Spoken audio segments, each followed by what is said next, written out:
Olá, você que nos acompanha, seja bem-vindo, seja bem-vinda a mais um Espaço Trabalhista, quarta-feira, dia 23 de outubro de 2024. Eu peço a você que acompanha ao vivo, que participe pelo chat, pelo bate-papo, é importante mais o seu engajamento, a sua opinião, a sua participação, assim como o like no vídeo, inscrição no canal da Prática Política e também no canal Em Nome da Rosa. Quem está aqui comigo, Cristiano Araújo, idealizador do canal Em Nome da Rosa, a quem desejo boa noite. Como vai, Cristiano? Tudo bem? Boa noite, Cláudio. Boa noite aos nossos espectadores, aqueles que já chegaram e aqueles que ainda vão assistir a live, né? Hoje estamos voltando com um tema que eu e o Cláudio já havíamos estabelecido, um tema que, como a gente estava conversando em off, eu particularmente custei para acreditar, eu tive que passar por um processo de maturação da informação para eu realmente acreditar naquilo que eu estava absorvendo de conteúdos, né? Então, nós vamos aqui hoje receber o Bruno Mandelli para conversar com a gente sobre a Fundação de Direito Privado, o IBGE+, que provavelmente vai causar aí algumas confusões aí no pessoal, mas o Bruno vai estar aqui para explicar para a gente, e eu e o Cláudio, no nosso compromisso aqui com a classe trabalhadora, com os empregos decentemente remunerados,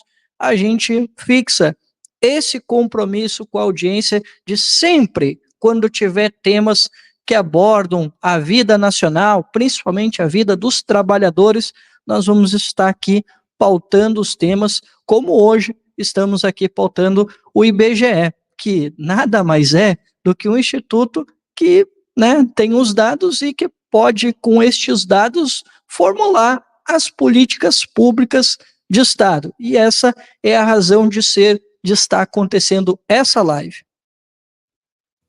Exatamente, vamos falar de IBGE, quase 90 anos do IBGE, e com a gente aqui, já vou colocar na tela e apresentar formalmente ele para vocês, o Bruno Mandelli, apresentando formalmente. Bruno Mandelli é diretor da Executiva Nacional do Sindicato Nacional dos Trabalhadores em Fundações Públicas, Federais de Geografia e Estatística. Você encontra nas redes sociais aí por ACIBGE, dessa forma que está na tela aí para vocês. Encontra o canal no YouTube, também tem um perfil lá no Instagram. Como vai, Bruno? Tudo bem? Tudo ótimo, Cláudio. Obrigado pelo convite, obrigado, Cristiano, obrigado, pessoal que está acompanhando. Acho que é uma oportunidade para a gente estar debatendo para esse tema, que é uma prioridade política para o nosso sindicato nesse momento. Então, agradeço o convite. E como disse o Cristiano, é muito importante pegar essas lutas que são, claro, lutas dos trabalhadores e chamar a sociedade, né? Explicar para a sociedade a importância da sociedade também se mobilizar. Vamos lá falar então dessa fundação IBGE+, Bruno, para que você possa explicar para a gente no que ela consiste. Como disse o Cristiano, é uma fundação de direito privado, mas uma fundação pública. Então, ao mesmo tempo que ela é uma fundação pública, tem o direito privado. E tem essa questão do próprio nome, né? Leva o nome do IBGE, que, como eu disse aqui, está prestes a completar 90 anos de existência, né? Agora em 2026. Eu assisti a live que vocês fizeram lá no canal de vocês, debatendo e também mostrando para o público que vocês, trabalhadores do IBGE, também não sabem muito bem do que se trata essa fundação, né? Ou o intuito, o objetivo. Vocês, inclusive, abordaram os possíveis impactos dessa fundação na própria existência do IBGE. Tem um dado que aparece como justificativa da fundação, né, desse IBGE+, que é o fato de que o IBGE teria recursos, né, poderia ter mais recursos do que tem hoje. E a gente viu nos últimos anos a dificuldade que foi para o IBGE garantir recursos para a realização do censo. Inclusive, o censo que não foi realizado no ano que deveria, em 2020, e foi atrasado muito em função disso, né, dos recursos. Como que vocês da CBGE estão observando essa justificativa da gestão do Márcio Postman de garantir a fundação e, a partir da fundação, obter mais recursos que, em tese, não estão sendo garantidos pelo próprio orçamento do IBGE? Acho que, em primeiro lugar, é evidente que existe, né, um problema de orçamentário, né? A gente tem restrições de recurso, pelo contexto macroeconômico do país, no sentido, as restrições que foram impostas, né, primeiro com teto de gastos, depois com arcabouço fiscal, elas se refletem em todas as instituições públicas e no IBGE tem se refletido num aperto orçamentário cada vez maior, né? Então, de fato, o Instituto ele tem tido dificuldade de pagar contas do seu dia a dia. Então, contas de aluguel, contas de água, né? A gente tem enfrentado dificuldade e ainda mais para levar assim, grandes pesquisas a campo, a gente enfrenta dificuldade também. Então, o problema orçamentário, ele existe. Agora, assim, em primeiro lugar, a gente não acredita que seja adequado, frente a um problema que aflige todas as políticas públicas no Brasil, né, que é a questão orçamentária, a gente buscar uma solução pontual no IBGE, né, por meio de uma alteração jurídica que abre espaço, né, para que o IBGE preste serviço para a iniciativa privada, por exemplo, e que arrecade por ali. Você tem soluções, assim, a gente, como sindicato, tem uma posição, né, pela revisão dessas limitações que estão impostas ao orçamento público como um todo, como é o caso do arcabouço fiscal, mas a gente sabe que existem soluções possíveis, né, que poderiam ser adotadas em relação ao IBGE. Então, você tem uma previsão legal de um fundo de geografia e estatística que nunca foi regulamentado, que poderia, por exemplo, servir para uma solução orçamentária para o IBGE. Agora, assim, de toda forma, para além de uma discordância do mérito dessa solução, né, tem uma discordância do método também. Então, havendo um problema orçamentário que a gente reconhece existir, a forma de se solucionar isso poderia ter sido debatida com a categoria, né? E aí, entrando um pouco numa outra temática, né? Assim, em outros detalhes, assim, o processo de criação da fundação pegou o conjunto de trabalhadores do IBGE de surpresa, né? Porque a gente tomou ciência da existência da fundação por meio da intranet do IBGE, não só o sindicato, mas ali o conjunto da categoria, inclusive os gerentes, coordenadores, tomaram ciência da criação da fundação pela intranet do IBGE em meados de setembro, né? E aí, quando a gente descobriu aquilo e foi investigar, e a gente descobriu que ela já estava registrada no cartório fazia 2 meses, e que o processo de criação dela tinha sido iniciado em janeiro de 2024. Então, durante 9 meses, isso transcorreu às escondidas. E aí, posterior a essa descoberta, quando a gente questionou o procurador especializado junto ao IBGE, que estava ali representando a direção numa reunião que fez com os servidores para explicar como tinha sido o processo de criação da fundação, ele disse que houve uma opção deliberada, né, de fazer às escondidas, porque entendia-se que se ficasse debatendo aquilo acabaria não sendo encaminhado. Então, isso foi... houve uma opção deliberada de não se debater com os servidores. E se existe uma solução, se existe um problema orçamentário, e essa fundação, de fato, é a solução para ele, então o presidente Márcio Postman poderia ter exposto isso para os servidores e debatido, e a casa compreenderia essa solução, né? Se for isso, de fato, se a gente estudar outras alternativas e ver que não tem. Mas esse debate certamente não foi feito, né? À vontade, Cristiano, fique à vontade. Seu microfone, por favor, Cristiano. Pronto.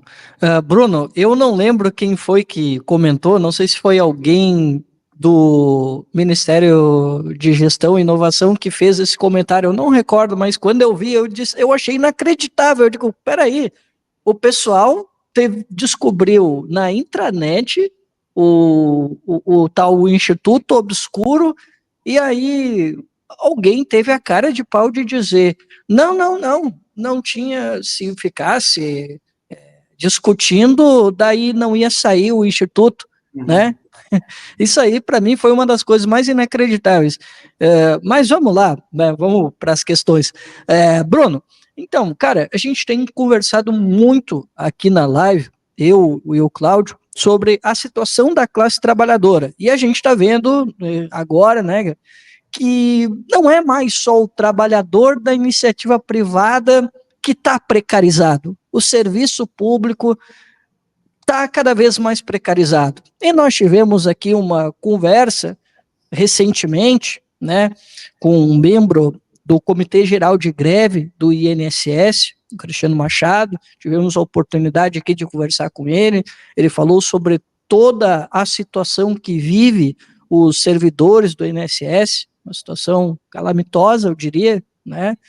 E eu lembro que numa outra ocasião, eu conversei com servidores do SERPRO e do DataPrev, também relatando situações de trabalho bastante complicadas, e tu sabe que quase foi a liquidação o SERPRO e DataPrev, alegando crise e uma série de situações. E eu estava lendo algumas coisas que vocês colocaram lá no site, e vocês estavam falando sobre um diálogo com o presidente para sair da crise. E é exatamente aqui que eu quero tocar. Bruno, qual é o tamanho da crise hoje do IBGE e como é que está a situação dos trabalhadores dentro do Instituto? Porque eu sei que vocês citaram lá os trabalhadores temporários, os servidores permanentes. Como é que está a situação dos trabalhadores do IBGE e qual é o tamanho dessa crise que vive o Instituto? Eu acho que a gente pode falar de duas crises, assim. Uma é mais estrutural e mais longa, né, que acho que envolve principalmente a questão do trabalho temporário, né? O IBGE, ele é hoje um órgão ímpar na administração pública pela proporção, na administração pública federal, ao menos, né, pela proporção que o trabalho temporário assumiu no IBGE, né? É claro que, assim, o IBGE, pelas características dele, é normal que ele utilize trabalho temporário em alguns momentos. Então, quando a gente faz o censo demográfico, a cada 10 anos, né, é normal que ali o IBGE contrata 200 mil pessoas, tem lá os seus 5 mil servidores, vai contratar 200 mil pessoas que são temporárias ali, isso é normal. Mas o que ocorreu no IBGE é que você passou a contratar trabalhadores temporários para fazerem pesquisas permanentes do IBGE. Então, pesquisas que vão a campo todos os meses são feitas hoje por trabalhadores temporários, principalmente a pesquisa nacional por amostra de domicílios contínua, né, que a gente chama de PNAD contínua, que substituiu a pesquisa mensal de emprego, né? Então, ela é hoje a pesquisa que afere, a principal pesquisa para aferir as condições de mercado de trabalho, né, no país, o índice de emprego e desemprego, né, que a gente chama de ocupação e desocupação, mas também a remuneração, essa é a principal pesquisa para aferir isso, e ela hoje é feita, a coleta é feita por trabalhadores temporários, a supervisão desses trabalhadores também é feita por supervisores temporários. Então, não só essa pesquisa, mas outras pesquisas contínuas têm sido feitas por trabalhadores temporários, de forma que, mesmo quando a gente exclui o pessoal do censo, o censo que é decenal, e considera, né, analisa o quadro de pessoal do IBGE sem o pessoal censitário, você tem hoje no IBGE 60% da força de trabalho é temporária. E o temporário na administração pública federal, né, ele é contratado pela Lei 8.745, é uma situação bastante precária, né? Então, a gente são contratos aditados mensalmente, né, sem FGTS, sem seguro-desemprego em caso de demissão. Então, em muitos aspectos, é mais precário que a CLT, né? Certamente muito mais precário com o servidor estatutário e mais precário que a CLT, em alguns aspectos, pelo menos. Enfim, essa é uma situação muito grave.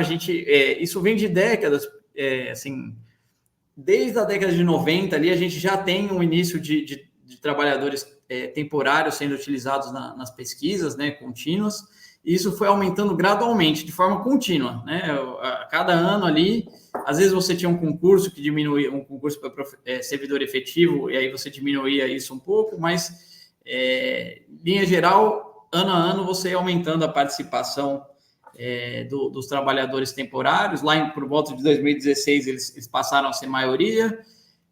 Depois você criou o cargo de supervisor temporário, porque antes a supervisão era só para efetivo.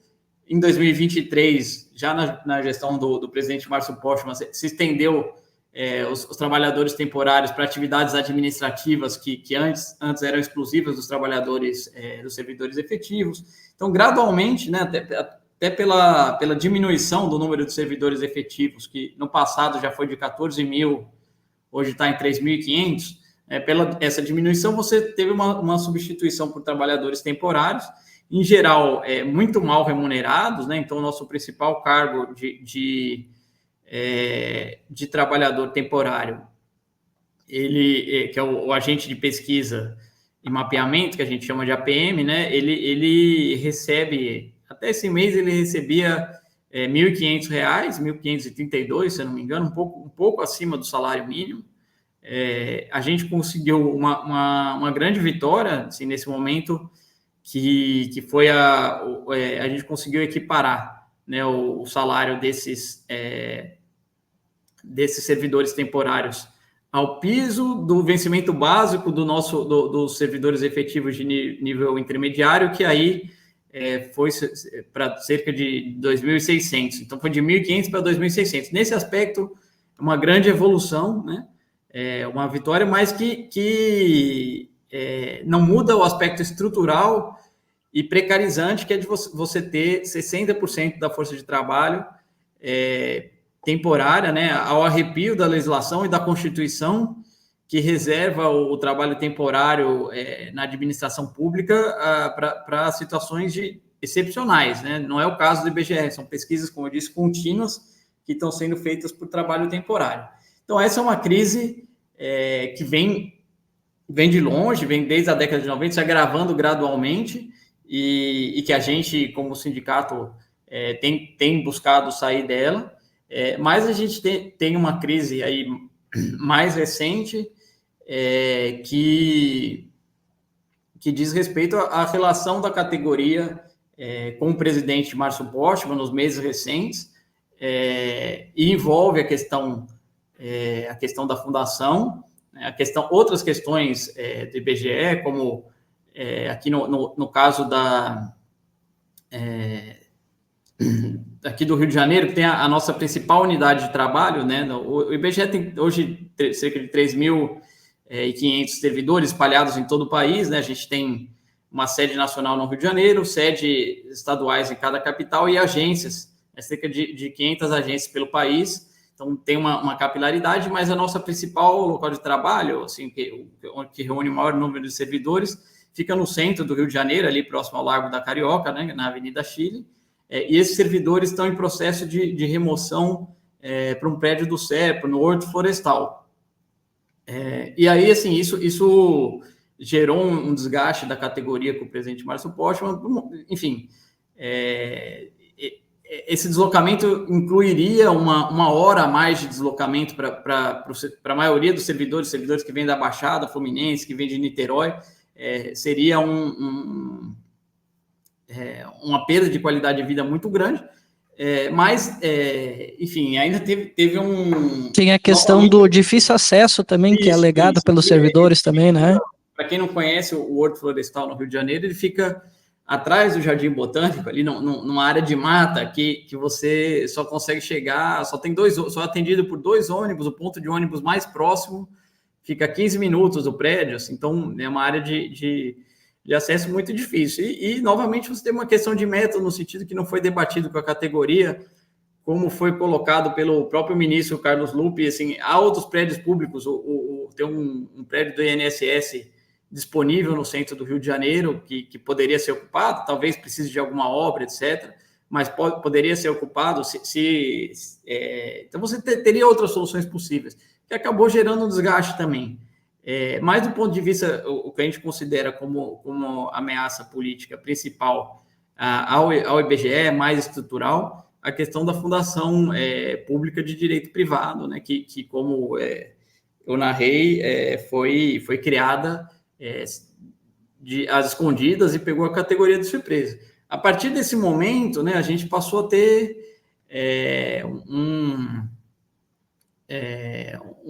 eu acho que se instalou uma crise no IBGE em que a direção do IBGE passou, de certa forma, a atacar o sindicato e a própria categoria como um todo, até em posicionamentos para a imprensa. Assim. Então, em algum momento tentou se caracterizar que o sindicato não buscava o diálogo, sendo que a gente... Assim que a gente, por diversos momentos, solicitou reuniões com urgência com a presidência, e a presidência se negou a receber, né? Em alguns momentos se sugeriu que aquilo que os servidores estavam reclamando da fundação era por outros motivos, né? Enfim, tentou se associar o movimento de servidores à direita. Então, por parte da direção do IBGE, teve uma série de ataques mesmo à direção, tanto ao sindicato e, de certa forma, à categoria como um todo, a partir desse momento. Então, eu diria que tem essa crise, se a gente falar em crise no IBGE, tem essa mais estrutural e essa mais recente. Ô, Bruno, eu tenho uma dúvida em relação à própria fundação, porque se a gente excluir esse processo em que os trabalhadores eles não participaram, pelo que eu pude perceber assistindo a live de vocês, é que não tem nada de ilegal na Fundação IBGE+, que seria um instrumento legal da gestão do IBGE de optar por esse caminho para obter recursos. O temor de vocês é que empresas privadas possam também contratar, digamos assim, os serviços do IBGE, e também como é que ficaria a condição dos trabalhadores, se os trabalhadores poderiam também executar seus trabalhos, as suas funções nessa fundação. Eu gostaria que você explicasse um pouco desses dois temores de vocês, principalmente o temor da iniciativa privada eventualmente se apropriar do IBGE por meio dessa fundação. Eu lembro de um comentário seu na live em que você fala que lá na frente pode ser que os dados processados passem primeiro pelo IBGE+, e só depois sejam disponibilizados ao IBGE, isso se acontecer esse repasse dos dados. Eu gostaria que você explicasse um pouco mais esse temor da categoria em relação à iniciativa privada, porque há a comparação da Fundação IBGE+, com as fundações que universidades públicas hoje contam, né, ali, muitas ou todas elas, ou boa parte delas têm, e aí há um conflito de interesses muito óbvio, né, porque algumas fundações no nível das universidades também têm universidades administradas por essas fundações. E aí o temor de vocês seria da entrada mesmo da iniciativa privada no IBGE, ainda que o Márcio Postman, a gestão, tenha dito que isso a priori estaria descartado, a intenção seria trabalhar com as estatais. À vontade, Bruno. Acho que partindo aí da sua conclusão, assim, de fato, o Márcio Postman, em algumas entrevistas, ele tem indicado, né, que esse financiamento que entraria pela fundação seria da Caixa Econômica, da Petrobras, mas o que está no estatuto da fundação, né, ele permite parcerias com entes públicos e privados e não tem nenhuma restrição ali que precisa ser uma estatal. E ainda que essa seja a intenção dele, né, de ficar só nas estatais, o que está no estatuto abre caminho para outras coisas. Ele não vai ficar como presidente do IBGE para sempre. Então, ele pode estar se criando, ainda que ele tenha uma intenção, ele pode estar criando um instrumento que nas próximas gestões vai ser utilizado para outras intenções. Então, eu acho que existe, hoje, na forma como está estruturada essa fundação, não existe nenhum empecilho em ela prestar um serviço diretamente para um ente privado, né? Então, não se criou nenhum mecanismo para que se impeça isso. Então, acho que existe um risco nesse sentido.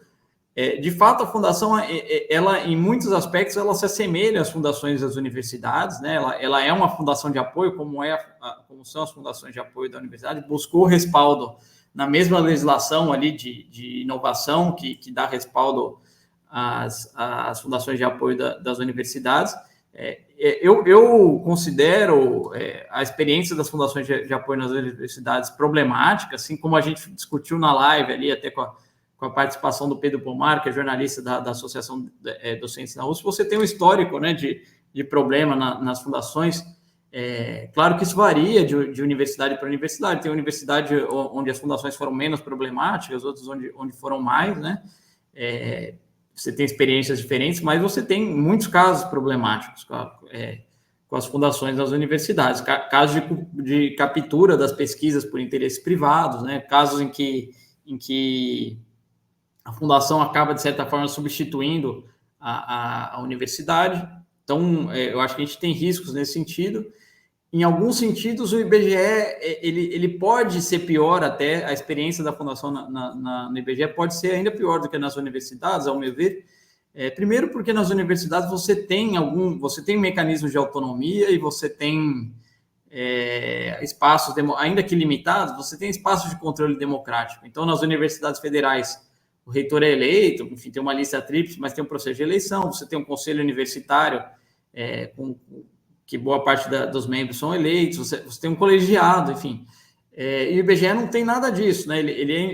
Atualmente, o presidente indicado pela presidência da República e para baixo disso é escolha do presidente. Então, você não tem nenhuma autonomia, nenhuma democracia que possa se contrapor a uma influência privada que entre pela fundação. Isso é um ponto.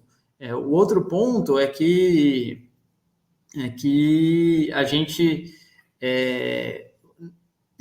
a função do IBGE ela difere um pouco das universidades. Claro que tanto as universidades como o IBGE eles são órgãos de produção de conhecimento, de análise sobre a sociedade, mas o IBGE ele é o produtor de estatísticas oficial, né? Então, é um pouco diferente o interesse de uma empresa querer influenciar um resultado de uma pesquisa acadêmica, existe, é grave, né? Mas o interesse no setor privado, qualquer, influenciar o resultado de uma pesquisa sobre o mercado de trabalho ou influenciar um resultado de uma pesquisa ambiental, que é uma pesquisa oficial do governo brasileiro, é outra, né? Pesquisas que, inclusive, são parâmetros legais para distribuição de verba, para políticas públicas, né? Então, isso é um risco maior, né? A gente avalia que o IBGE está exposto a um risco maior do que acontece nas universidades.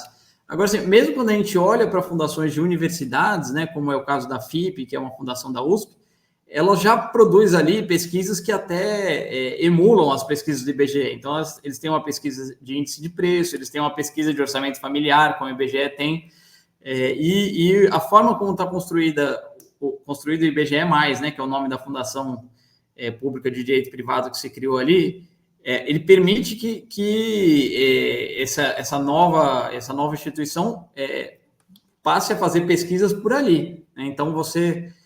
tanto assim, o Estatuto da Fundação de Direito Privado prevê a contratação de trabalhadores temporários, né? Pela mesma lei que o IBGE contrata, trabalhadores temporários, aí é bastante claro que o objetivo de se contratar trabalhadores temporários é para fazer pesquisa de campo, então indica que se pretende fazer as pesquisas por ali. Então, você pode ter pesquisas sendo desenvolvidas por um órgão que não é o IBGE, não são os servidores do IBGE, não são pessoas de livre nomeação ou CLTistas contratados, mas que tem um nome muito semelhante, que é IBGE+, e talvez a sociedade não consiga distinguir, né? E quando a gente... não sei exatamente qual vai ser a relação que vai se estabelecer entre o IBGE e o IBGE+, mas a gente tem outras situações, assim, também foi narrado na live que a gente fez, quando a gente olha, por exemplo, o caso do Instituto Butantan em São Paulo, né, que há 40 anos atrás criou uma fundação de apoio, né, e hoje a fundação de apoio, que é a Fundação Butantan, ela tem 6 vezes mais funcionários do que o Instituto. Então, gradualmente, a fundação de apoio foi substituindo o Instituto, né? Assim, hoje, se você procurar na internet Butantan, é mais fácil você achar a fundação de apoio do que o Instituto, que passou 20 anos ali sem ter concurso e foi se extinguindo o quadro de funcionário.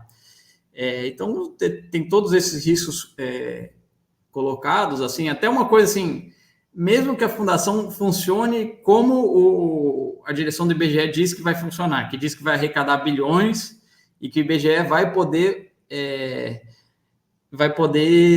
gastar do jeito que quiser. Inclusive, foi dito que pode pagar salários acima do teto constitucional, pode pagar viagens internacionais. Amarras que existem no orçamento público, nessa fundação não existiriam. Isso foi dito até como incentivo para os servidores serem a favor da fundação. Ainda que funcione assim, vamos supor que ela arrecade bilhões e possa gastar do jeito que quiser, isso é um grande risco, né? Assim, se você tem um mecanismo desse, quem que vai se interessar por ocupar a presidência do IBGE nos próximos anos? Assim, nos últimos anos a gente teve agora o presidente Márcio Postman, antes servidores da casa, mesmo no governo Bolsonaro, a Suzana Guerra, assim, mas de certa forma, assim, se a gente faz um mecanismo desse que pode arrecadar bilhões e gastar do jeito que quiser, pode ser, esse órgão pode passar a ser disputado por qualquer político do Centrão que quer ganhar ali um espaço para fazer o seu, enfim, para fazer alguma coisa que queira fazer.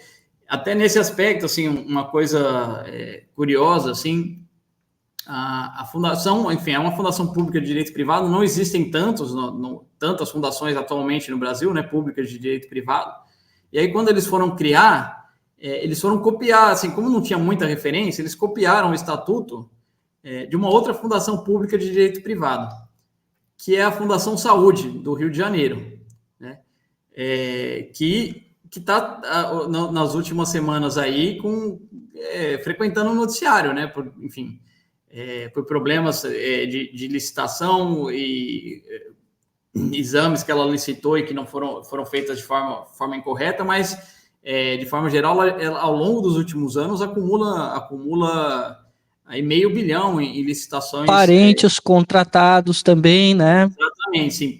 Se contratou parentes do secretário de saúde, a licitação contratava empresas dos parentes do secretário de saúde. E aí, assim, eles usaram essa fundação como referência para construir o estatuto da Fundação IBGE+, copiaram artigos inteiros, né, copiaram até erros de grafia, copiaram e colaram, enfim, então, e depois os mecanismos de controle que existem, então, na IBGE+, são os mesmos que existem na Fundação Saúde, né, e deu no que deu lá, assim. Então, não estou dizendo que esse é o objetivo do presidente, mas efetivamente foi da onde foi copiado. Então, a situação é essa, assim.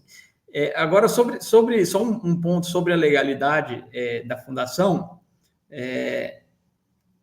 assim, a gente entende que enfim, você teve um problema ali de método, um problema legal de método da criação da fundação, porque constitucionalmente, fundações públicas de direito privado, elas só podem ser criadas por uma lei, uma autorização legal específica. A Fundação IBGE+, ela é uma fundação de apoio, da mesma forma que as fundações de apoio das universidades, só que as fundações de apoio das universidades, elas são fundações diretamente privadas, né? E o IBGE+, ele é uma fundação pública de direito privado, e aí tem uma legislação diferente, né? Então, ele é o mesmo, ele se assemelha juridicamente à Fundação Saúde do Rio de Janeiro, à FUNPRESP, né, do governo federal. Não tem tantas fundações públicas de direito privado no Brasil, mas a Constituição diz que elas exigem uma autorização específica em lei, né? Essa fundação do IBGE, IBGE+, a Fundação Pública de Direito Privado do IBGE, ela não teve uma lei específica autorizando ela. Então, assim, o que eles argumentam, né, o procurador do IBGE argumentou que eles buscaram uma brecha no decreto-lei de 1967 para dizer que já estava autorizada a criação da fundação desde 67, mas um argumento muito um malabarismo, assim, e que se não for contestado, pode ser reproduzido em outros órgãos públicos, inclusive, né, o próprio presidente do IBGE tem colocado isso, outros órgãos já querem fazer isso também, como se tivesse sido uma boa ideia desde que ser reproduzido. Assim. Oi, pode falar. Vocês vão contestar isso? Vocês vão Sim, contestar? a gente contratou um escritório de advocacia especializado que está preparando a nossa contestação. Então, a gente, enfim, vai questionar juridicamente e no campo legislativo também já procuramos alguns deputados, né, que estão se posicionando. Desculpa te interromper, mas eu acho que esse é o ponto essencial. Vocês vão questionar isso no STF e em relação ao apoio legislativo. Vocês encontraram apoio de deputados, senadores de esquerda, inclusive, que fazem parte da base aliada do governo? Sim, a gente tem buscado... a gente tem buscado conversar com senadores do campo de esquerda, né? Assim, senadores e deputados, enfim, de todos os partidos que compõem o campo de esquerda. Assim, teve alguns deputados de direita que espontaneamente, não por ação do sindicato, mas que entraram no tema, né? Enviaram requerimentos, etc. Mas a gente tem buscado como estratégia conversar com deputados de esquerda para se posicionar. Temos buscado de diversos partidos. Assim, por enquanto a gente tem obtido uma resposta mais positiva, né, assim, de alguns parlamentares do PSOL e do PDT, que estão conversando com a gente sobre medidas que podem ser tomadas, né?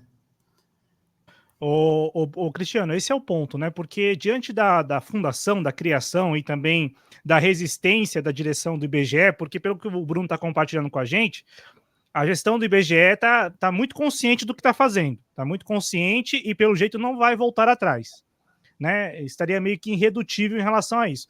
Então, é importante que as pessoas saibam os caminhos. Então, o STF é um caminho e o Legislativo é outro caminho. E aí também, Cristiano, se me permitir, para fazer essa pergunta já, né, na esteira dessa discussão política, Bruno, a gente está vendo que esse assunto pouco tem sido abordado. Inclusive, a grande mídia deu muito mais espaço justamente à questão da mudança de prédio de vocês aí, dos trabalhadores no Rio de Janeiro, do que a fundação da criação dessa fundação IBGE+. E a gente está vendo que o governo Lula, em boa medida, tem surpreendido algumas pessoas por tomar decisões ou ter posições muito semelhantes aqui, ou até mais audaciosas essas decisões do que governos anteriores. Tem até gente que fala que coisa que o governo anterior não conseguiu fazer, o governo atual está conseguindo fazer.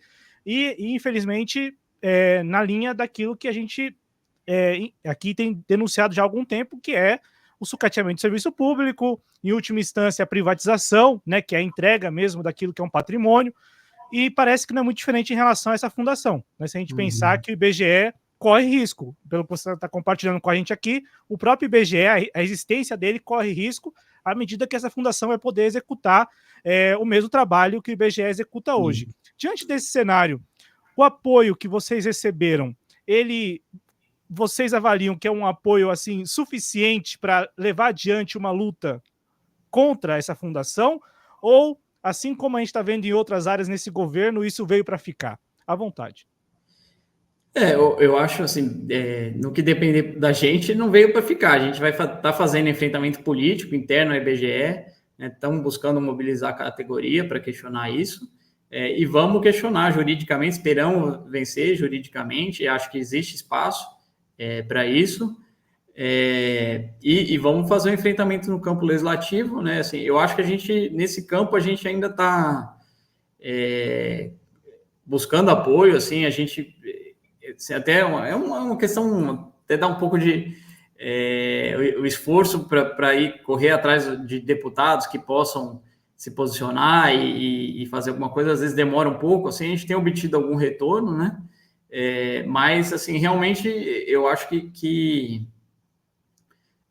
por ser uma ação do governo, né, assim, a gente, às vezes, acaba tendo no campo de esquerda, às vezes, uma dificuldade de mobilizar parlamentares, né? Apesar de ser uma pauta de esquerda, alguns ali hesitam, né, em se posicionar a respeito dessa questão. Então, nesse sentido, eu acho que falta um pouco, sim, né? Mas da nossa parte, não veio para ficar. A gente vai fazer o enfrentamento da forma que for possível. Muito bom. À vontade, Cristiano. Bom, olha, Bruno, eu acho assim, claro, ainda para mim é uma ação tímida, né? Mas ainda bem que a gente viu alguns partidos que começaram a se mobilizar. Opa, peraí, está acontecendo alguma coisa aqui que não dá para aceitar, né? Tu citou o PSOL, citou o PDT, né? Teve aí outras figuras da direita também que se prontificaram. Cara, é isso aí, vamos para cima que isso aqui não pode acontecer. Eu, assim, né? Não tô aí dentro, não conheço a luta de vocês, mas eu, quando vi, fiquei preocupado. Eu disse, olha, sinceramente, a depender do que pode acontecer lá na frente, porque como tu bem disse, o Márcio não vai ficar na presidência para sempre. A depender do que pode acontecer e daquilo que pode ser o futuro da economia brasileira, daqui a pouco, quando vai pensar em não, peraí, não está dando com o orçamento aqui, vamos criar uma fundação de direito público-privado para a gente poder captar recursos de fora, inclusive da iniciativa privada, daqui a pouco, numa situação em que a economia está ruim, né, daqui a pouco pode ficar sem os dois, né, porque tu não resolve o IBGE e daqui a pouco, numa situação em que a economia vai mal, a iniciativa privada não vai meter a bronca, né, e aí pode ser que fique sem os dois. Mas, assim, um rápido comentário. Cara, eu quero saber uma questão aqui, né, que é justamente sobre a ata, né? Tu comentou aí há pouco tempo, né? A gente teve o conhecimento, né, que os servidores não sabiam da fundação, a fundação foi mexer os pauzinhos lá em julho e só em setembro que os servidores foram descobrir por meio da internet. Os servidores tiveram que ir num cartório, né, para poder pegar a ata, né, uma ata ali que tem 20 páginas, salvo engano, né, e, cara, como tu já colocou aqui, né, vocês fizeram um estudo e tal, e viram que há uma série de dispositivos naquela ata que são um copia e cola da Fundação Saúde do Rio de Janeiro, que a gente já comentou aqui, que deu uma série de problemas que não cabe comentar, né? Mas eu quero falar justamente sobre a ata, Bruno. Naquela ata, daquilo que está constituído para ser essa fundação, quais são os dispositivos daquela ata que falam sobre a fundação que tu identifica como os mais perigosos para a fundação e para a realidade aí de vocês IBGianos? Assim, eu acho ele na parte em que ele fala as atribuições da fundação, né, ele é pouco preciso e ele fala desenvolver atividades de pesquisa, no sentido que ali está aberto, né, ao meu ver, um espaço para que ele faça atividades que são as atividades fins do IBGE propriamente dito. Então, ali existe um campo para substituição do IBGE pela fundação privada, direito privado. Essa é a parte que é mais grave. E, de forma auxiliar a essa parte que abre espaço para a contratação de trabalhadores temporários, que, ao meu ver, está colocado ali para viabilizar justamente você executar as pesquisas diretamente pela fundação, né? Então, eu acho que o mais grave é isso, somado ao que está colocado ali, da possibilidade de receber recursos do setor privado, né? E o que a gente está notando, o Bruno congelou? Não. O que a gente está notando, Bruno, é que pouco tem se discutido sobre a participação da iniciativa privada ou a eventual participação da iniciativa privada no IBGE. E aí eu gostaria de perguntar a você se esse cenário que vai se desenhando, ele é inédito na história de quase 90 anos do IBGE. Porque é óbvio que assédio, né, o IBGE deve sofrer, ou sofreu por todo esse tempo, né, assédio que eu digo da iniciativa privada, até porque o IBGE não é qualquer instituto, tem, né, tem o know-how, a experiência e também é o instituto oficial do governo. E como você falou, tem esse aspecto que se mostrou muito relevante no censo agora, né, que a gente teve, de ser a referência para a distribuição de recursos públicos. Tanto é que, mesmo naquele momento em que o IBGE e o censo ficaram ali sem recursos, houve uma mobilização, inclusive, de partidos à direita para garantir recursos para a realização do censo, pensando exatamente na distribuição de recursos, e aí claro, isso acaba pesando também nas eleições que nós temos aí a cada 2 anos, né? Então, Bruno, esse cenário que vai se desenhando, ele é inédito em 90 anos do IBGE? Me parece que esse cenário de você ter um risco de substituição do IBGE por uma entidade, por outra entidade, ele é inédito, sim, né? Ou mesmo essa ideia de que você deve ter um financiamento, deve se buscar um financiamento privado ali para as atividades estruturais do IBGE, me parece também ser inédito, né? Então, eu acho que sim, eu acho que isso é uma coisa histórica nesse sentido, assim. À vontade, Cristiano. O seu microfone, Cristiano. Só reforçando o like no vídeo, a inscrição no canal e quem estiver acompanhando ao vivo, que participe pelo chat, inclusive, mande perguntas para o Bruno Mandelli, ele que é do ACBGE, né, ACBGE, que é o Sindicato Nacional de Funcionários, né, que estão vinculados aí ao IBGE. À vontade, Cristiano. Bom, outra questão que me chamou a atenção, né, foi um reconhecimento que o Ministério da Ciência, Tecnologia e Inovação, que ele reconheceu o IBGE como uma instituição de ciência e tecnologia, que eu vi ali informação muito por cima de um site chamado Asmetro SI, acho que é esse o nome, né, que eles falaram que abria o espaço para captação de recursos, né, uma coisa, diria, um pouco vaga, né, mas aí eu quero saber contigo, Bruno, o que significa esse reconhecimento de um instituto, né, de ciência e tecnologia? Isso teria alguma diferença para captação de recursos? O que um instituto de ciência e tecnologia pode fazer de diferente agora que ele conseguiu esse reconhecimento? Eu confesso que eu fiquei assim boiando e eu queria te perguntar sobre isso. Sim, o que parece assim é que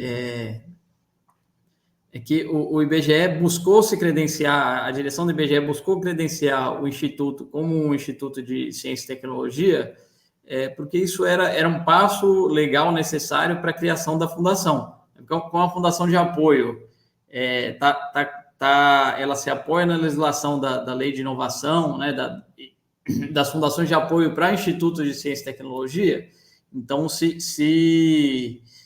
o credenciamento foi um passo necessário para isso. Eles até apresentam como se fosse uma lógica meio inversa, assim. Eles dizem, bom, como a gente foi credenciado como Instituto de Ciência e Tecnologia, e agora, por conta disso, a gente precisa ter uma fundação, como se a lógica fosse essa, mas a documentação de criação da fundação, quando os primeiros ofícios, né, que a direção manda para a Procuradoria do IBGE perguntando o que ela precisava fazer para ter uma fundação, eles são anteriores ao IBGE ser um Instituto de Ciência e Tecnologia e nem mencionam essa questão, né? Então, você já tinha esse desejo de antemão, e aí, para viabilizar esse desejo, você credenciou o IBGE como Instituto de Ciência e Tecnologia, né? Assim, se o credenciamento, se o IBGE é de fato um Instituto de Ciência e Tecnologia ou não, aí, enfim, é um tema que acho que precisaria de debate um pouco maior, assim. É claro que o IBGE, nas suas atividades, ele desenvolve inovação, assim, ele desenvolve tecnologia, desenvolve inovações, mas se isso caracteriza ele como Instituto de Ciência e Tecnologia, ou se ele é um órgão de outra natureza, né, é um debate um pouco mais complexo e que também não foi feito com os servidores, né? As consequências disso, para além de viabilizar as fundações, também não são muito claras, né?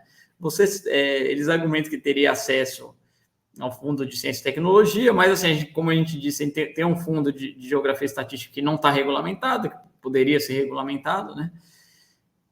Enfim, a gente tem dúvidas até sobre os impactos Pois é, ô Bruno, porque eu vi que eles estavam dizendo que ia ter acesso a convênios, contratos, assim, um monte de coisa que eu ouvi em outros sites. Eu comecei a procurar em sites paralelos para eu ver.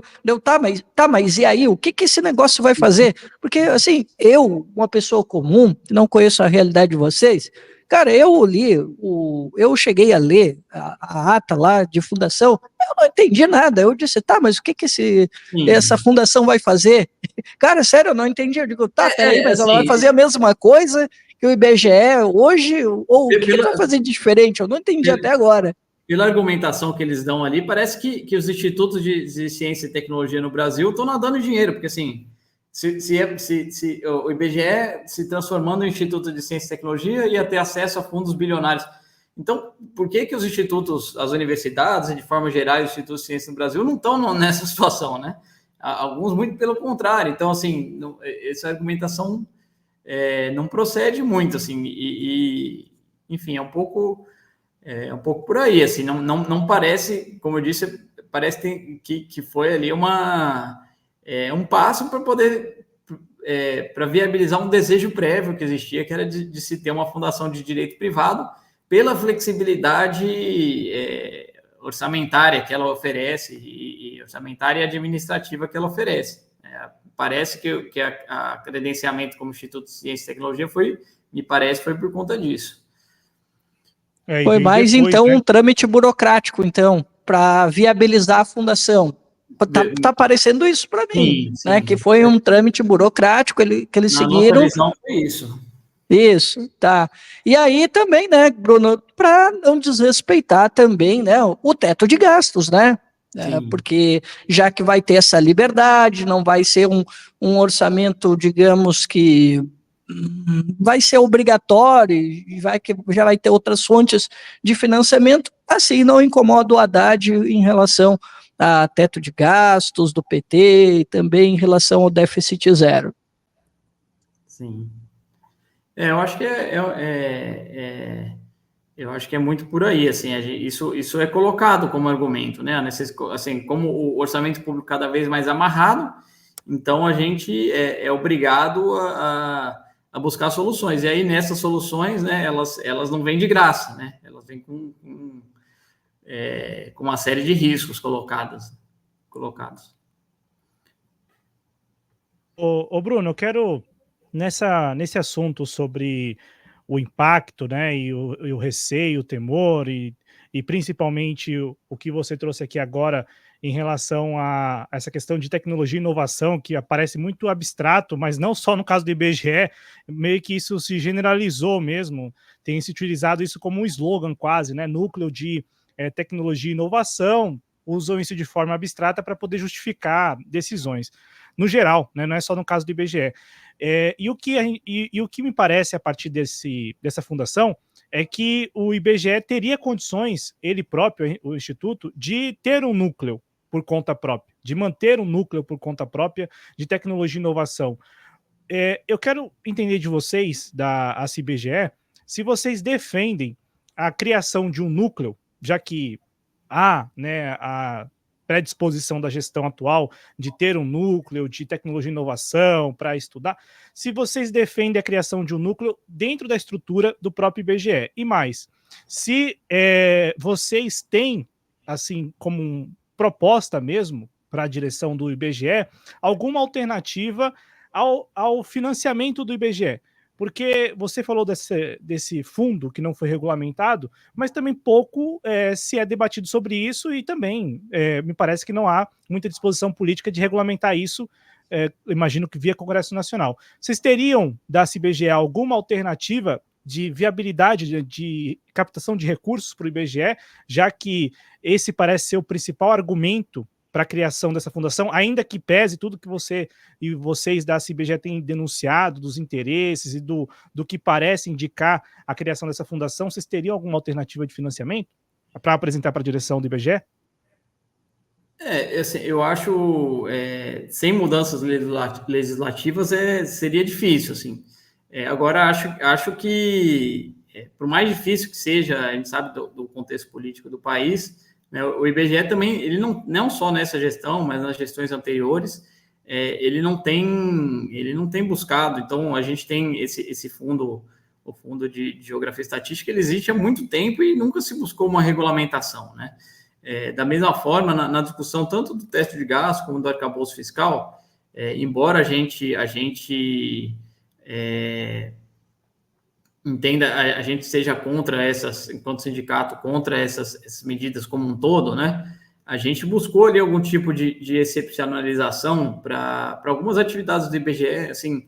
Então, hoje, como está colocado o teto de gastos e o arcabouço, a gente, mesmo as pesquisas decenais do IBGE, elas estão submetidas ao teto de gastos. Então, você tem aquele limite de expansão dos gastos públicos e o censo demográfico que acontece só a cada 10 anos, ele precisa ser encaixado no limite de crescimento em relação ao ano anterior. Sendo que tem diversas despesas ali, diversas não, até gostaria que tivesse mais, mas tem algumas despesas que estão excepcionalizadas, né? Porque como são despesas de tipo que não são contínuas, que ocorrem num ano, elas foram retiradas das contas do arcabouço, e, enfim, a gente, como sindicato, buscou incluir, por exemplo, que o censo agropecuário, o censo demográfico, a contagem populacional, fossem considerados a parte do teto, do arcabouço, né? E não teve apoio, na época era outra gestão do IBGE, mas a gente não teve apoio da gestão do IBGE em buscar essas mudanças legislativas. Então, a gente tem se colocado nesse sentido. Eu acho que, assim, a gente sabe da dificuldade de obter recursos. Agora, o levantamento de informações para pautar, para que se possa planejar as políticas públicas, né, ele tem que ser uma prioridade para o governo. Então, ele não pode depender do financiamento do setor privado.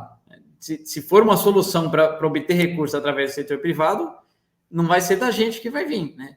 A gente entende que é uma questão, até para que os demais recursos públicos possam ser bem gastos, você precisa ter informações sobre o país, né? Até uma questão de eficiência do orçamento público, você ter uma parte ali reservada para que você possa levantar as informações de forma correta. Então, o enfrentamento político que a gente tem travado é nesse sentido, né?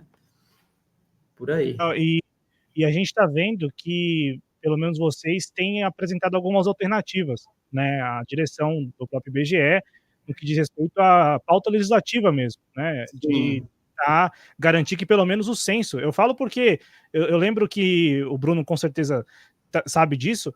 Meu, 2020 o censo foi suspenso, no orçamento do ano seguinte, na discussão do orçamento do ano seguinte, o orçamento previa lá, primeiro, o IBGE tinha solicitado mais de 3 bilhões, B de bola, para poder realizar o censo.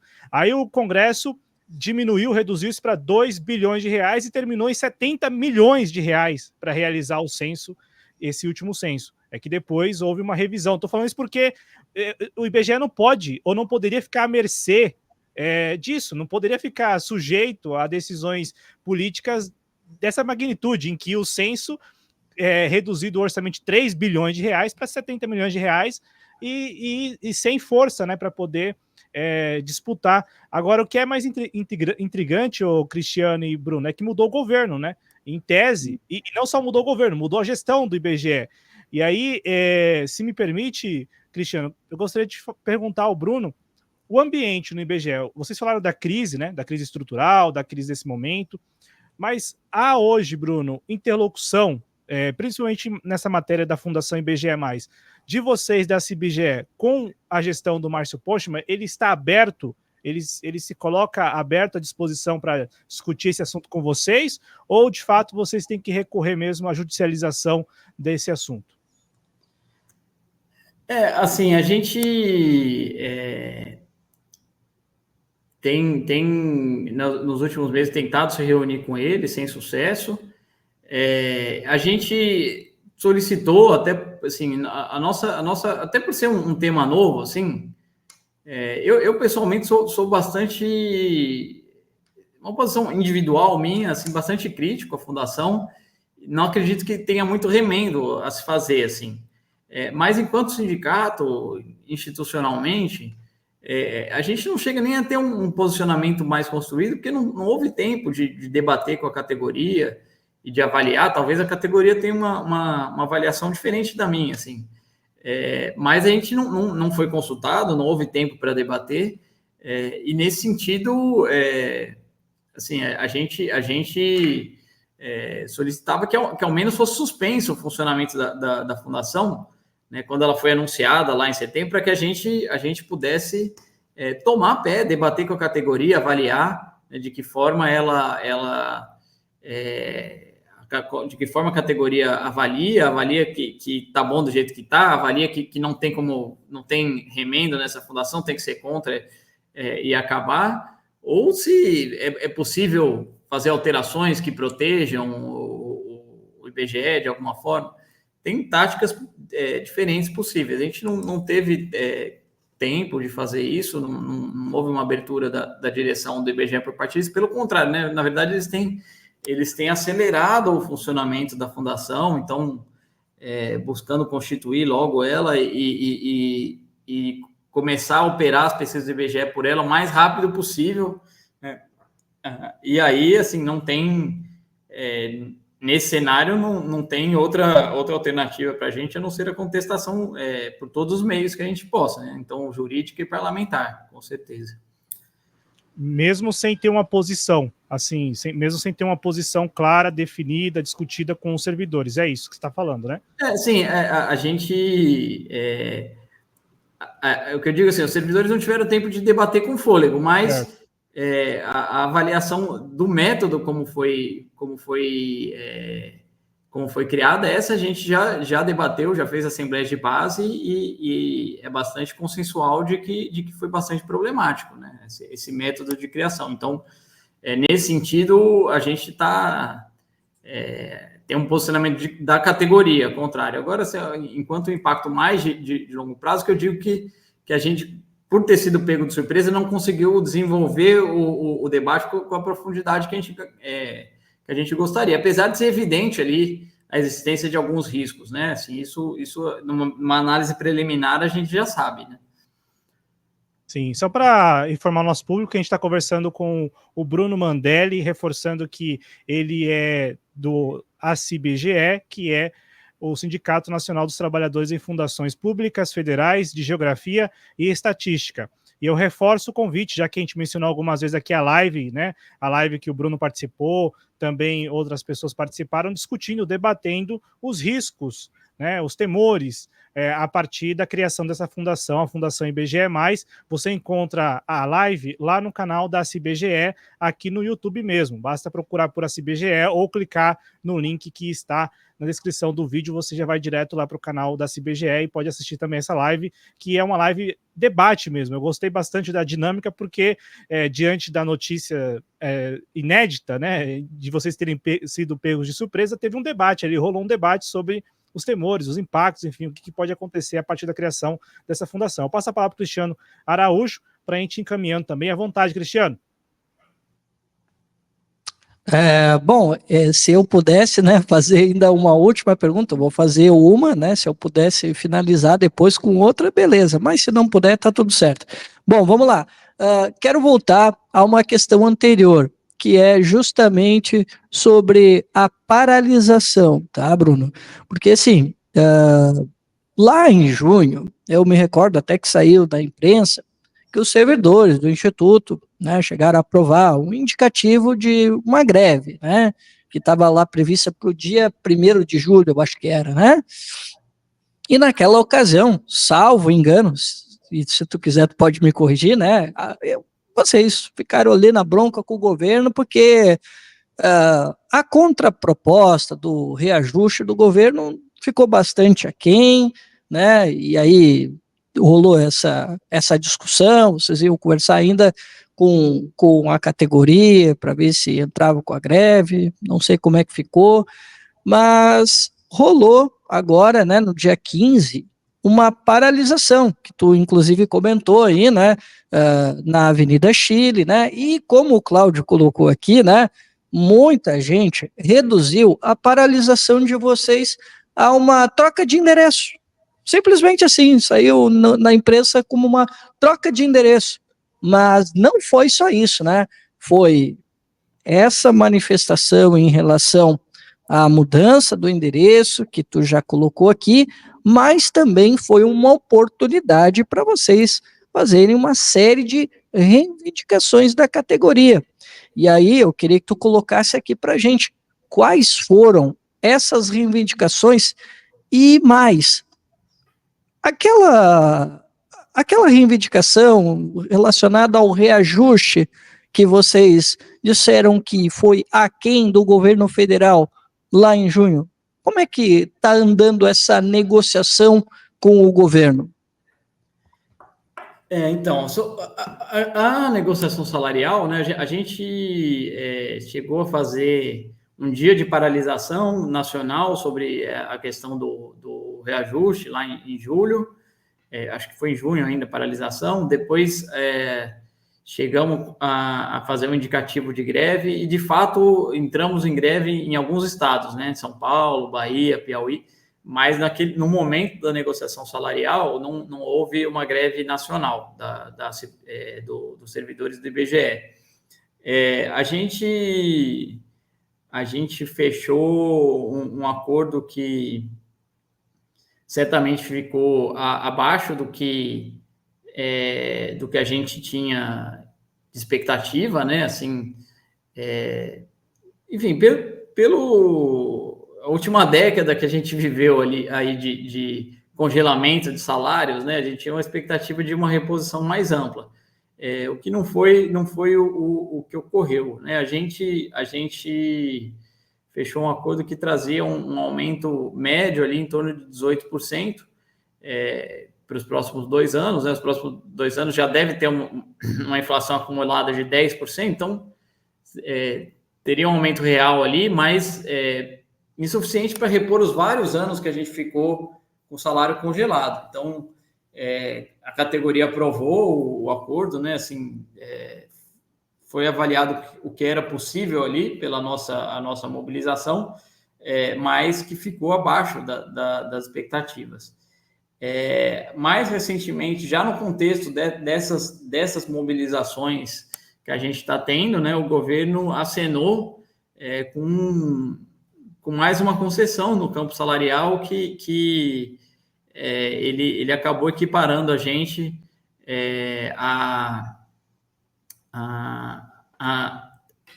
tabelas salariais do Inmetro e do INPI. E aí teve mais um ganho salarial, o que a gente avalia que está relacionado também à insatisfação atual, à necessidade de se buscar acalmar a categoria, né? Apesar das reivindicações atuais não serem salariais, de certa forma, a resposta do governo foi salarial. Mais recentemente, o que a gente teve foi uma paralisação na unidade da Avenida Chile, né, que é uma unidade da administração central, onde ficam diretorias de pesquisa e de geociências, uma unidade grande, que tem cerca de 700 trabalhadores. A gente teve uma paralisação lá, tem outra marcada para o dia 31. Dia 31 a gente vai fazer um ato nacional, né, mas não sabemos ainda em que estados se vai ter paralisação, se vai ter só ato. Os trabalhadores da Avenida Chile localmente já decidiram paralisar nesse dia. Então, a gente tem esse movimento. A gente, assim, me parece bastante claro para os trabalhadores da Avenida Chile e nacionalmente também, que a nossa pauta mais estrutural, a ameaça estrutural que a gente identifica nesse momento é a questão da fundação. Agora, outros temas entram na pauta, assim, pela questão do impacto que tem na vida do servidor, ainda que a ameaça institucional não seja tão grande, né? Você tem um impacto na vida do servidor que geraram mobilização. Então, assim, a questão da mudança do local de trabalho é uma questão que mobiliza as pessoas. Assim, é mentira se a gente falar que isso... que a mobilização é só por causa disso, é mentira. Assim, a avaliação central, e isso é entendido assim pelos servidores, é pela questão da fundação. Mas outras pautas, né, contribuíram para que você tivesse uma relação mais difícil da categoria com o presidente. A gente teve uma questão relativa à mudança no regime de trabalho, né? Então, assim, majoritariamente no IBGE a gente não tinha uma minoria de trabalhadores no IBGE que estavam em uma situação de teletrabalho integral, e a presidência limitou isso mais ainda. Isso se parece uma palavra, o pessoal não quer ir trabalhar, quer ficar em casa, mas assim, tinha situações envolvidas ali, por exemplo, de servidores que eram de uma unidade estadual, passaram a ser lotados no Rio de Janeiro com a promessa de que iam trabalhar à distância, e foram avisados com um mês, falaram assim, olha, mês que vem você tem que mudar aqui para o Rio de Janeiro.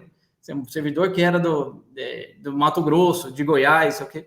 Então, a nossa reivindicação como sindicato era muito simples de que houvesse mais prazo, de que houvesse um diálogo, uma negociação, né? Então, você teve essas pautas que contribuíram para um clima de satisfação, mas assim, é uma mentira reduzir a insatisfação do IBGE a essas questões. Então, a gente tem servidores que não foram afetados, não estão sendo afetados pela mudança pelo Horto, não foram afetados por mudança em relação ao regime de trabalho, mas estão indignados com a questão da fundação. Então, você tentar reduzir a mobilização só a essa pauta, aí é uma mentira, apesar dela ter contribuído para desgastar a relação da categoria com o presidente Márcio Postman. À vontade, Cristiano. Tem mais uma pergunta, e se quiser fazer essa pergunta, a gente encerra na sequência. Perfeito.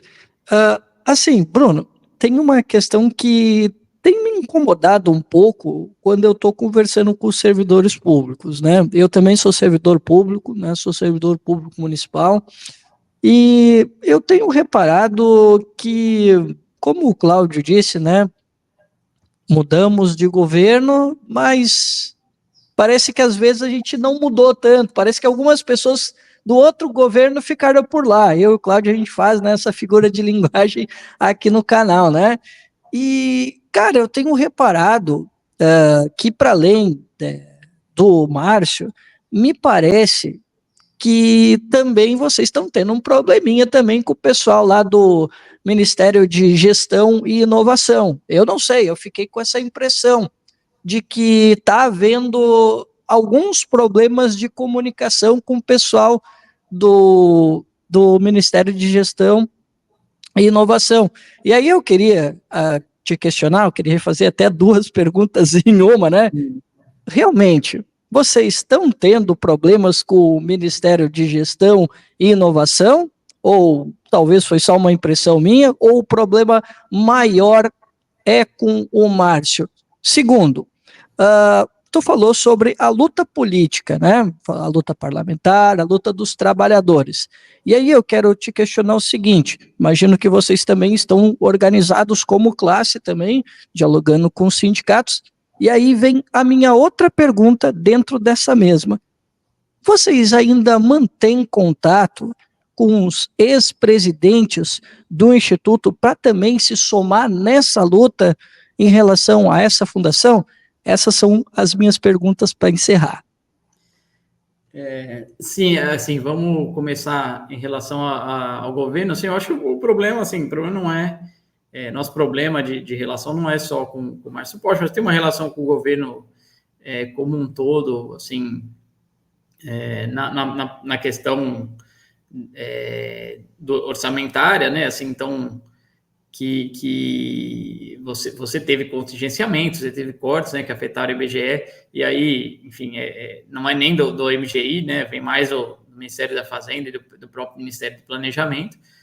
Com o MGI, a gente teve uma negociação que foi, assim, eu acho que as nossas expectativas de reestruturação salarial foram frustradas, né, assim, como eu tinha dito, ainda que a gente tenha conquistado um reajuste real significativo para esse período, ele é insuficiente para reverter perdas que a gente já tinha tido. Então, nesse sentido, sim, a relação com o MGI frustrou um pouco as nossas expectativas, né? Em outros sentidos também, assim, aí não só da CBGE, mas do movimento de servidores, de forma geral, ainda no início do governo, né, o movimento de servidores apresentou uma lista de medidas infralegais do governo Bolsonaro, então decretos, portarias, que tinham, enfim, sido caráter antissindical ou antitrabalhador ali, que foram apresentados no governo Bolsonaro e se apresentou, enfim, o movimento de servidores solicitou que aquilo fosse revogado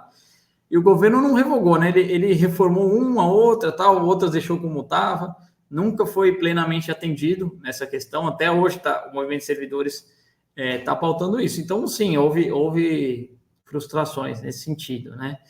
Em relação a outra questão dos ex-presidentes do IBGE, a gente não institucionalmente, nesse momento, não chegamos a procurar ainda os ex-presidentes. Em outros momentos, até atividades do sindicato já contaram com ex-presidentes.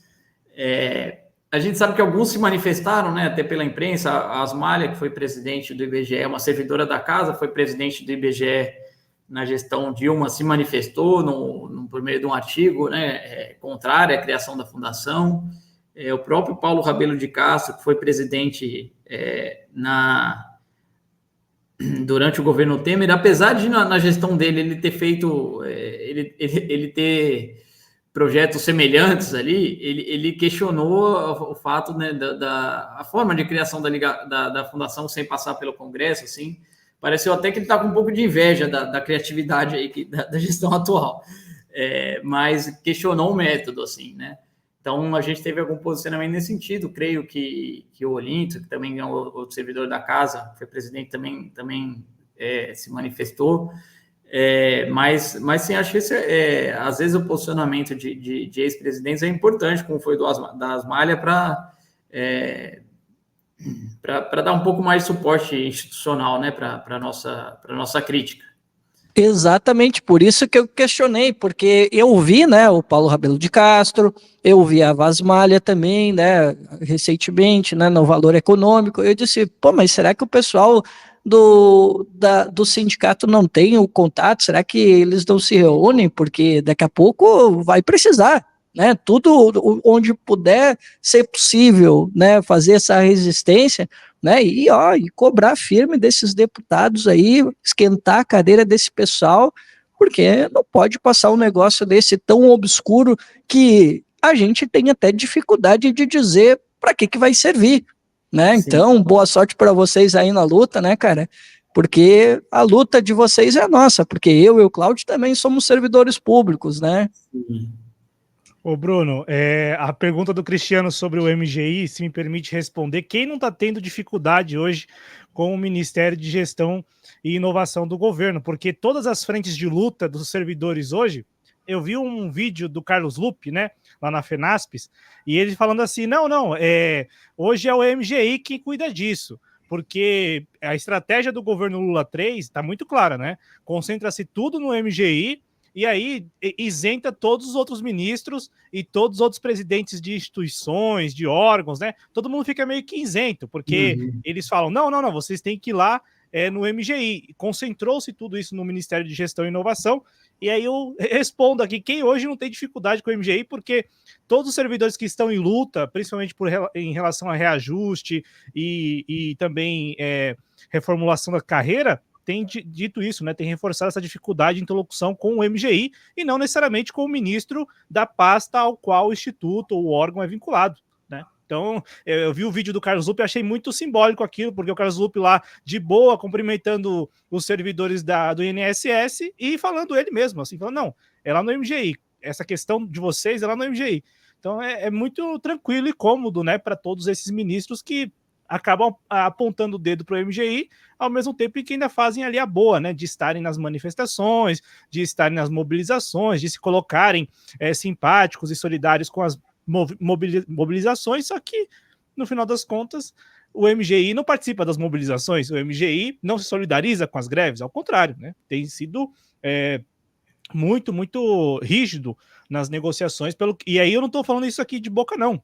Tá aqui o Bruno, já veio aqui o Cristiano Machado, e também em relação aos professores. Então, só para dar 3 exemplos, né, de lutas distintas que todas elas... Tem o pessoal do IBAMA também, que eu vi reclamando um monte, do MGI também. Olha, não foi pouco, hein? Teve o pessoal também acho que era do ICMBio também, o pessoal reclamando bastante também. Mas é isso, para a gente agradecer demais ao Bruno, né? O Bruno Mandelli, reforçando que o Bruno Mandelli é diretor da Executiva Nacional do Sindicato Nacional dos Trabalhadores em Fundações Públicas Federais de Geografia e Estatística, a CIBGE, que os trabalhadores, né, do IBGE são vinculados a esse sindicato. E é importante demais, como disse o Cristiano, deixar aqui, Bruno, à disposição tanto o canal da Prática Política como o canal Em Nome da Rosa, o Espaço Trabalhista, enfim, todos os nossos espaços aqui, para que a gente possa, como disse o Cristiano, a nossa maneira, do nosso tamanho, evitar que essa Fundação IBGE+, seja colocada em prática, né? Porque criada já foi. Então, assim, que ela entre em funcionamento. Agora é esta etapa da luta, estamos juntos da CIBGE e também dos trabalhadores do IBGE, porque eu acho que, como você explicou aqui para todos nós, há um risco estrutural, né? Há um risco real. Não é exagero nenhum falar que o IBGE pode ter o seu fim a partir dessa fundação, porque se a fundação vai executar, operar as pesquisas que o IBGE realiza hoje, a gente está falando de uma substituição, e isso é muito grave, levando em consideração que o IBGE está prestes a completar 90 anos em 2026 e 100 anos em 2036. Eu tenho até, rapidinho aqui, eu tenho até medo quando chega essas datas comemorativas, porque a Eletrobras foi entregue com 60 anos, no marco dos 60 anos dela, entregaram a Eletrobras. Então eu tenho muito receio. A Sabesp, nos 50 anos do marco da Sabesp, também foi entregue. Então, eu tenho muito medo dessas datas comemorativas, essas efemérides, porque dá um receio, dá um medão, assim, de que entreguem, né? Fala assim, não, já que está completando 90 anos, vamos entregar, vamos acabar com isso. Por aí, né? Cristiano, quer falar alguma coisa? Fica à vontade, senão depois... Não, e também, né, Cláudio, para encerrar mesmo aqui, né, o canal da Prática Política, o meu canal, somos canais pequenos, mas... A gente resolveu te chamar aqui, Bruno, eu fiquei de olho nesse assunto, para a gente quebrar esse pacto do silêncio que está havendo sobre esse tema.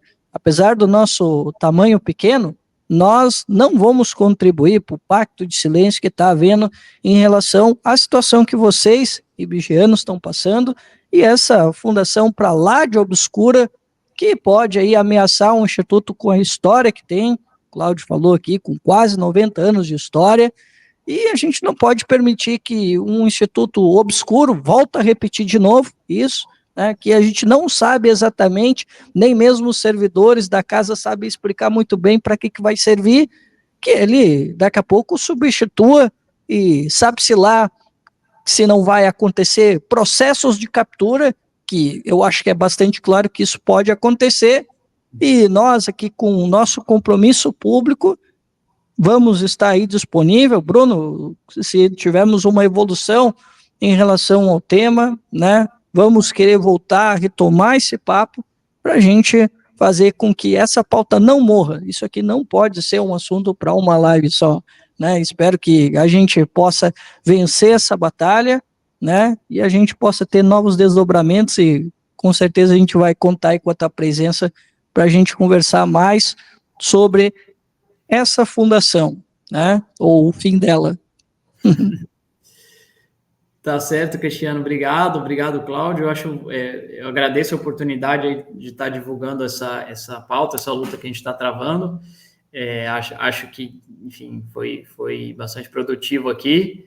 Espero voltar no futuro com mais informações ou outros temas, assim como a gente falou, a questão do trabalho temporário no IBGE em si, um tema estrutural muito grave também, de precarização do trabalho, a gente, enfim, tem interesse de divulgar isso também. Então, agradeço o convite pela nossa participação hoje e espero que eu ou outro diretor da CIBGE possa voltar no futuro. Obrigado ao Bruno Mandelli. A gente vai encerrar juntos, Bruno. Agradeço demais a você, agradeço ao Cristiano. Reforço o convite para quem ainda não assistiu a live, debate sobre exatamente a Fundação IBGE+, tem um link aqui na descrição do vídeo, você clica, já vai direto lá para o canal da CIBGE, tem um vídeo que é uma live bem didática, explicando exatamente o que é essa Fundação IBGE e não só explicando, debatendo os impactos, os possíveis impactos da criação da Fundação IBGE+. Então, reforço o convite para quem está nos assistindo, nos escutando, que conheçam o canal da CIBGE aqui no YouTube e assistam essa live debate sobre a Fundação IBGE+. Agradeço ao Bruno Mandelli, de novo, diretor do ACIBGE, assim como também agradeço ao Cristiano Araújo, idealizador do canal Em Nome da Rosa. Agradeço demais a quem nos acompanhou ao vivo, na versão gravada. Os 2 convites finais de sempre, se inscreva no canal da Prática Política e acompanhe a nossa versão podcast. Vai lá no Spotify, procure por da Prática Política, você vai encontrar todo o nosso conteúdo na versão podcast. Muito obrigado, muita saúde, até a próxima, gente. Valeu, tchau.